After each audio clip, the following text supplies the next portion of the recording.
Gaur senatura Inigo etorri jaku, Aita Mariko ordezkari modua, hemen egiten ari garan migrazioari buruzko ponentziara.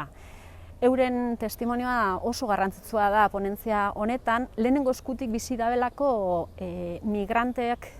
bizi daben drama hori. Danok dakigu, baina horreri soluzioak jartzea oso zaila egiten ari da, eta errealitatea eta politika migratorioak beste norabide baten joan behar diela ikusten dugu, baina planetatik ekintzetara pasatzeko momentua dela, esan digu gaur borondate politiko hori beharrezkoa dela, eta nik uste dut bere hitzak argiak izan direla, danok ondo apuntatu ditugula eta espero dugu gobernuaren borondatea benetazkoa izatea eta planetatik ekintzetara pasatzea. Benetan plazer bat izan da, eta guretzako garrantzitsua izan da, Inigo bezalako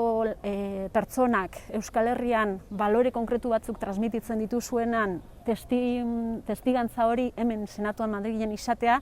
alde batetik erakusten dauelako zelako pertsonak, zelako humanidadiegaz daukaguzan